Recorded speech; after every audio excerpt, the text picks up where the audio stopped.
Hello, Williamsville East, and welcome to the Bonfire. I'm here today with Doc Shewan. How are you doing today? I'm doing great, Philip. Thank you. Great. Let's get right into it. So, we're going to start at the beginning and go to today. So, many students don't know, but this wasn't actually your first school. Correct. You taught somewhere before here. Could you talk a little bit about your experience at the beginning of your career? Sure. I taught in a small rural school down in the southern tier. It was called Odessa Montour High School, just south of Watkins Glen. And the kids were great. Had a great little band program down there. I love those kids and the people. Still in contact with them today. And I started down there in 1983. Yeah, what was it like shifting here? Because obviously this is not a small rural school. Right. It was somewhat of a culture shock. I'll couch it in a story. There, usually if a young lady was in tears, I knew that their boyfriend broke up with them or there was a family issue. And when I came here, I remember there was a young lady right over here bawling her eyes out. And I went up and I said, "Are you okay?" And she said, "I got an 83 on a test." And I said, "I'm in another planet." Yes. I don't think there's anything more Williamsville East than that story. But as you got used to being here, there have been quite a few events that you've helped start here, and hopefully will continue in the coming years, like Legends of Jazz and the Poetry, Music, and Art Festival. Is there anyone in particular that you feel really proud of and really hope that to pass the torch on and somebody else will pick up? That's a great question because I'm actually very proud of everything we did that was innovative here. The Poetry, Music, Art, and Dance celebration is probably the one that garnered, well, definitely the one that garnered the most national attention. And I think it's the one I'm most proud of.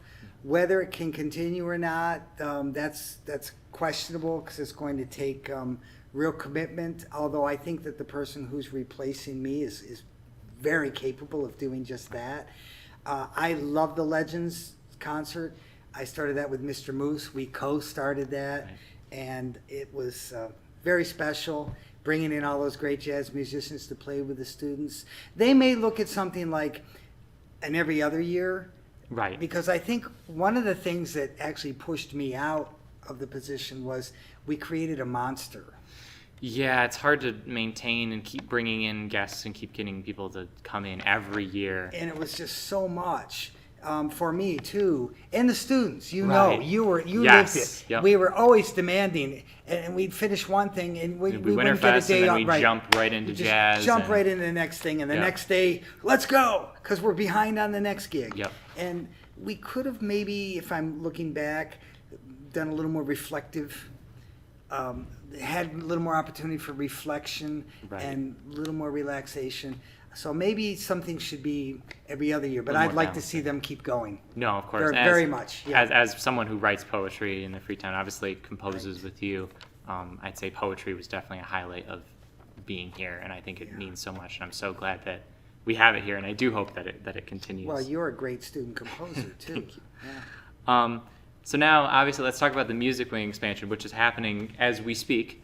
This band room, this is probably going to be some of the last footage of it that exists as is. Interesting point. What are you most excited for the next generation of East students to be able to take advantage of in the new space? I think being able to perform regularly in a room that has really good acoustics. Mm-hmm. It's the band, the wind ensemble got the opportunity, and the concert band to rehearse in the orchestra room. Yes. And the jazz ensemble too. The last 6 weeks or so, they kind of gave it over to us because we were the larger group mm-hmm. at this point. And we grew faster. We got better faster because we could hear properly. To be honest, our facilities were really quite subpar here. And now they're over the top great. Yeah. They're collegiate. My turn to tell you a story. I remember, 2 years ago, every time we joke in orchestra as a trumpet section, we'd be like, Moose would always be yelling at the trumpets going, play louder, play louder. We're like, we're playing as loud as we can. They did the check of the acoustics and they went around with the machines, and it turned out our spot on the floor on that stage was a dead zone. Oh my gosh. You couldn't hear us. Yeah. So he came up to us one morning and was like, guys, I'm sorry. it wasn't you. Like, we just literally couldn't hear you because of the Right. acoustics of the building. And I have experienced that out there too. Yes. Yeah. So that'll be great. And in the auditorium, which nobody talks about, the fact that they've improved the acoustics of the auditorium, let Yes. alone the rooms, the groups are going to sound better. You sound great. I was over at South the other day, which has always had the worst acoustics in Williamsville, and it sounded incredible. Yeah. I couldn't believe it, the sound that was coming off that stage. Being able to practice better and play better. Yeah, everyone's going to have a better experience, and the audience is going to have a better experience as well. It's going to be great. Yeah. So I have one final question to wrap up, which I think is the most important. Everybody's wondering, what do you do this summer?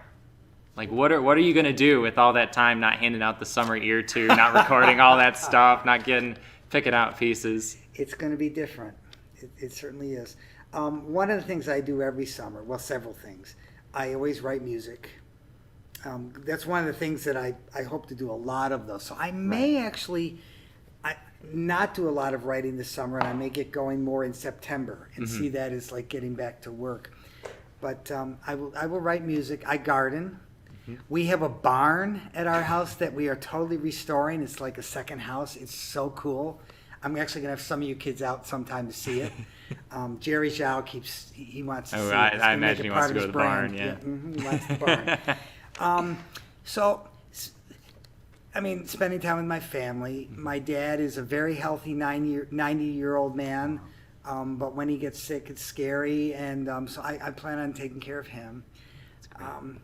So that's pretty much what I'll be doing is writing music. But you're right, I'm usually texting kids, say, hey, did you learn your summer ear tune yet? Yeah, that's not. Yeah, not gonna be happening. I think the kids are going to be thrilled that I'm not pestering them. Well, you're returning to that rural school roots, right? Yes, I am. Going back. So Living out, I still live rural. Yes, Yeah, that should be- That is always a part of my wife and I. that should be great. And I want to say to the kids, since if you don't mind, is course. that my wife has been sending her love to you all too. So many of you had her in 4th grade for band, and she just she loves you all very much, and she just wanted me to convey that, if that's okay. Well, of course, and I love you too, and we're so happy to be able to ring in a new age of the East Music Department, and had a blast in our concerts this year. Yes, And we did.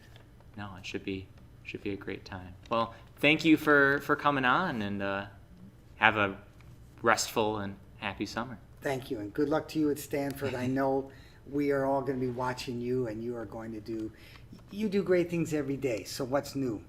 Thank you. Yeah. All right, this is Philip Baillargeon for the last time, signing off. All right. Great. That That's was good? fun. Good. Yeah. Excellent. Okay. Thank you. We good? All right. Nice job, Philip. You're very good at this. Thank you.